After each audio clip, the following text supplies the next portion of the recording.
कहानी के शुरू में हम छोटी बच्चियों को देखते हैं जो अपनी डॉल के साथ खेल रही होती हैं। देखने में ऐसा लग रहा था कि अपनी डॉल से बोर हो गई है। तभी उन्हें वहाँ एक अजीब व गरीब चीज दिखाई देती है। ये सभी बच्चियाँ उसकी तरफ देखती हैं। वो एक बारबी डॉल थी जो बहुत ज्यादा खूबसूरत थी। अब बारबी डॉल को देखने के बाद ये सभी छोटी बच्चियाँ अपनी पुरानी डॉल को फेंक देती हैं। बारबी डॉल दरअसल एक ऐसी डॉल थी जो सब कुछ कर सकती थी, यानी वो किसी भी तरह की बन सकती थी। फिर सीन चेंज होता है और हमें एक बारबी लैंड दिखाया जाता है। फिर हम बारबी को देखते हैं जो सुबह उठकर के नाश्ता करती है। फिर वो अपनी कार में बैठकर बीच पर जाती है। वहीं पर हमें केन भी दिखाया जाता है जो कि बारबी का दीवाना था। केन बारबी को इम्प्रेस करने के लिए सर्फिंग करता है, लेकिन वो वहीं गिर जाता है क्योंकि ये बारबी लैंड रियल नहीं था। यहाँ सब कुछ फेक होता है। अब बारबी केन को उठाकर के हॉस्पिटल ले जाती है और वहाँ केन का इलाज होता है। फिर रात को सभी बारबीज एक क्लब में डांस कर रही होती हैं। वहीं पर केन भी था। डांस खत्म हो जाने के बाद केन बारबी को प्रपोज करने के लिए आता है, लेकिन बारबी उसे मना कर देती है। अब बारबी को कुछ अजीब सा महसूस होने लगता है। उसे लगता है कि अब वो मर जाएगी। फिर सुबह होती है, लेकिन बारबी की हालत अभी भी ठीक नहीं थी। वो ठीक तरह से खाना भी नहीं खा पा रही थी और चल भी नहीं पा रही थी। अब बारबी अपने सभी बारबीज दोस्त को बुलाती है और उन्हें अपनी परेशानी बताती है। वहाँ सभी बारबीज उसे वियर्ड बारबी से मिलने के लिए कहती है। वियर्ड बारबी असल में एक ऐसी बारबी थी जिसका असली दुनिया में एक बच्ची ने बुरा हाल कर दिया था।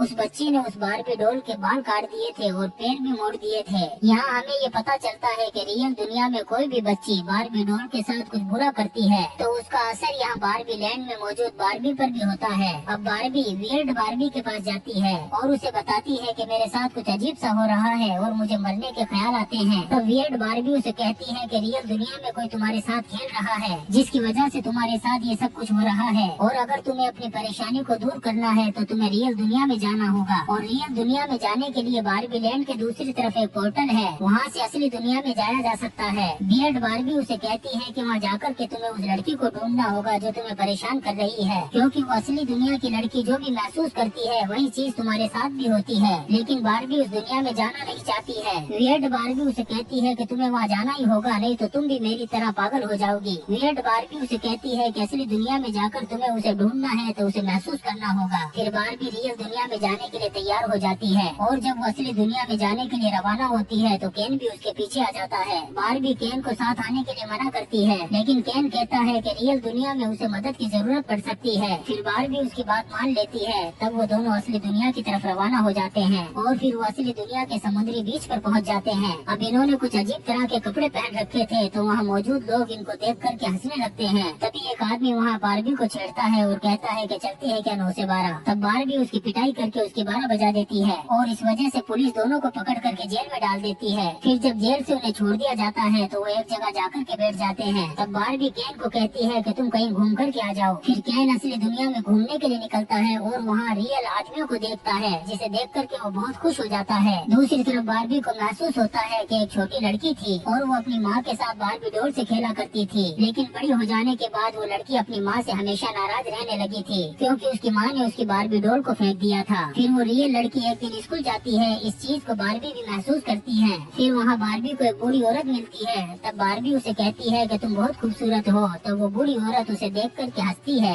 तभी वहाँ पर केन आ जाता है। फिर बारबी उसे कहती है कि मुझे स्कूल जाना है। फिर केन और बारबी दोनों स्कूल की तरफ निकल जाते हैं। दूसरी तरफ FBI ऑफिस में बारबी और केन के इस दुनिया में आने के बारे में मेटल कंपनी में आरोन नाम के एक आदमी को बताया जाता है, क्योंकि मेटल कंपनी ही बारबी का प्रोडक्शन करती है। फिर आरोन CEO की सेक्रेटरी ग्लोरी को जाकर के ये सब कुछ बताता है। तब ग्लोरी कहती है CEO काफी बिजी है, उनके पास बिल्कुल भी टाइम नहीं है। तब आरोन डायरेक्ट CEO के पास पहुंच जाता है और वहाँ आकर के वो CEO को बताता है कि बारबी और केन असली दुनिया में आ चुके हैं। ये सुनकर वो चौंक जाता है और कहता है कि उन्हें जल्दी से जल्दी ढूंढ कर बारबी लैंड में भेजना होगा। वहीं दूसरी तरफ बारबी केन के साथ उस बच्ची की स्कूल में जाती है। केन स्कूल में कुछ लड़कों को स्ट्रॉन्ग देखता है। तब वो भी वहाँ से कुछ बुक्स लेता है जिसमें लड़कों को स्ट्रॉन्ग बनाने के तरीके लिखे हुए होते हैं। इस असली दुनिया में आकर के केन भी बहुत अच्छा महसूस कर रहा था। फिर बारबी को वो लड़की मिल जाती है जिसका नाम शासा था। जब बारबी उन्हें अपने बारे में बताती है तो शासा और उसकी फ्रेंड्स उसका मजाक उड़ाने लगती है, उसे बेकार और फालतू कहती है। ये सुनकर के बारबी को बहुत बुरा लगता है क्योंकि उसने कभी नहीं सोचा था कि रियल दुनिया की लड़कियां उसको देख करके ऐसी बातें करेंगी। इसलिए बारबी रोते हुए एक जगह जाकर के बैठ जाती है। तभी वहाँ पर मेटल कंपनी के कुछ आदमी आ जाते हैं। फिर बारबी उनको सारी बात बताती है और उनके साथ जाने के लिए तैयार हो जाती है। केन ये सब कुछ दूर खड़ा हुआ देख रहा था और वो बारबी को बचाने की बजाय ये तय करता है कि वो बाकी कैंस को प्रैक्टिकल सिस्टम के बारे में बताएगा ताकि वो सभी भी कुछ अच्छा महसूस कर सके।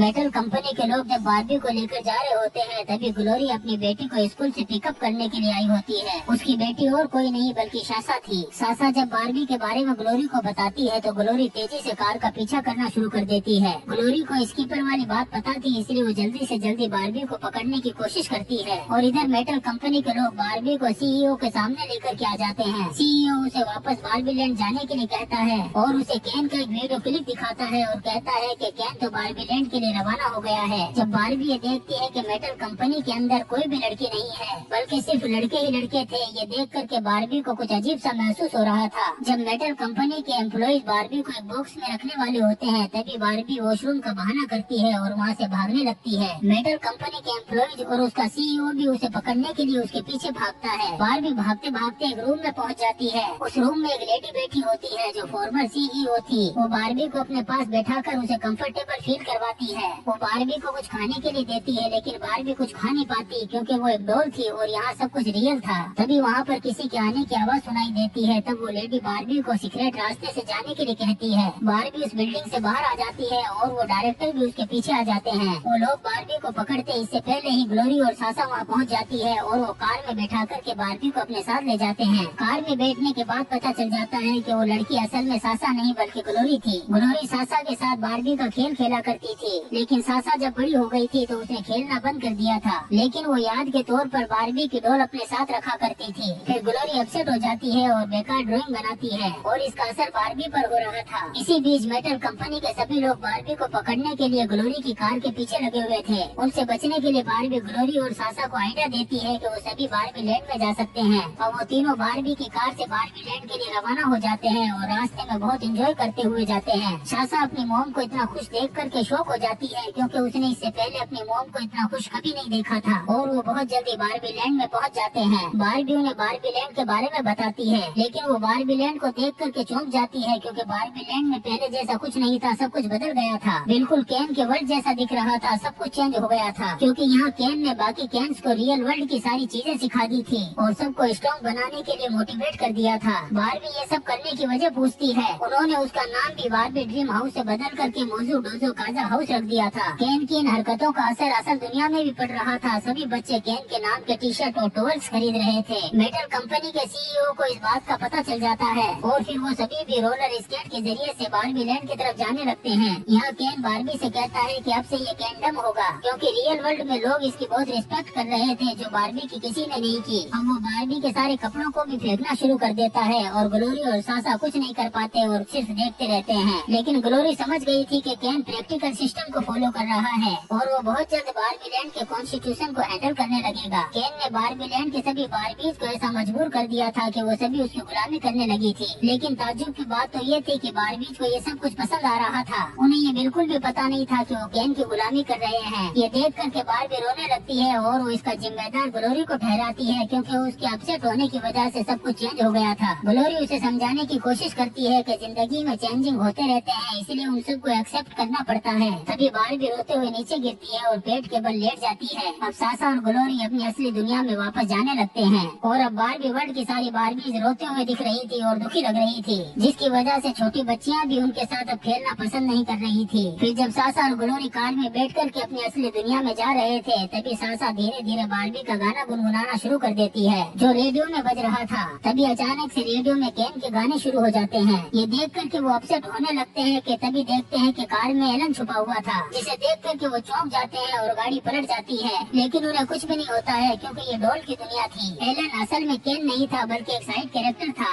असल में वो केन के खिलाफ था और उसे ऐसा लग रहा था कि बारबी और केन के अलावा भी रियल दुनिया में उसका कोई काम नहीं है, इसलिए वो रियल वर्ल्ड में जाना चाहता है और वहाँ रह कर के अपनी जिंदगी के मजे ले सके। लेकिन रास्ते में कुछ लोग खड़े थे जो उन्हें जाने नहीं दे रहे थे। अब एलन उनसे लड़ना शुरू कर देता है। अब ग्लोरी को लगता है कि वो बारबी को ऐसे नहीं छोड़ सकते और उसकी वजह से ही ये सब कुछ हो रहा है, इसलिए वो वापस जाने का फैसला करती है। उधर बारबी को बियर्ड बारबी अपने साथ लेकर के जाती है क्योंकि बियर्ड बारबी और दो बारबी अभी भी केन के कंट्रोल में नहीं थी। वो इस सिचुएशन को समझने की कोशिश करते हैं। तभी वहाँ पर ग्लोरी और सासा आ जाती है। ग्लोरी बारबी को समझाती है कि तुम्हें नॉर्मल रहना चाहिए। बारबी उसकी बात को मान लेती है। फिर वो कुछ डिस्कस करते हैं। तभी उन्हें एक आइडिया आता है कि वो बाकी बारबीज को उनकी असलियत बताने के बाद उनके कंट्रोल से बाहर निकालेंगे। सबसे पहले राइटर बार्बी प्रेसिडेंट बार्बी के केन से बात करती है उनका ध्यान भटकाने के लिए, ताकि ग्लोरी और बार्बी प्रेसिडेंट बार्बी को केन के कंट्रोल से बाहर कर सके। और धीरे धीरे सारी बार्बी इस कंट्रोल से बाहर आ जाती है। सारी बार्बी जो कंट्रोल से बाहर आ चुकी थी, अब उनका अगला स्टेप था कि कॉन्स्टिट्यूशन में हक जमाना, और वो भी केन से पहले। अब यहाँ पर ये डिसाइड करते हैं कि सभी कैंस का आपस में एक दूसरे से झगड़ा करवाएंगे, ये फील करवा के उनकी बार्बी इस दूसरे कैंस को ज्यादा इम्पोर्टेंस दे रही है। अब सबसे पहले इसकी शुरुआत बार्बी करती है, जो केन से झूठ कहती है कि वो उसे पसंद करती है। अब रात को सारी बार्बी अपने कैंस को छोड़कर के दूसरे कैंस के साथ बैठ जाती है।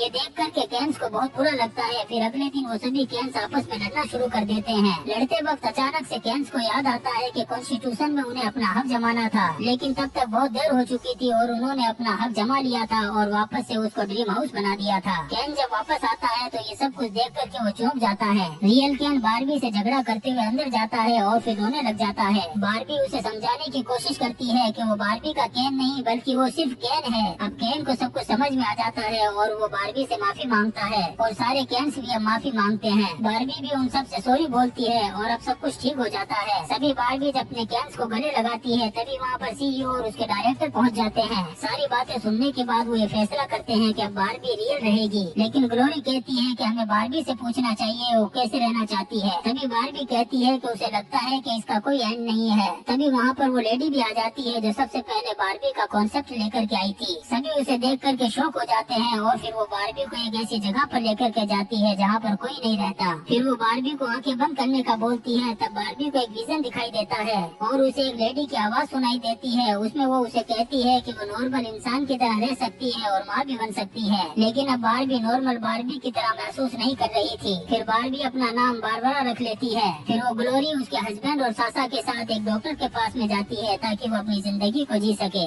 और इसी के साथ ये शानदार मूवी खत्म हो जाती है। दोस्तों, हम आपके लिए ऐसी ही शानदार मूवीज को एक्सप्लेन करते रहेंगे, तो आप सब्सक्राइब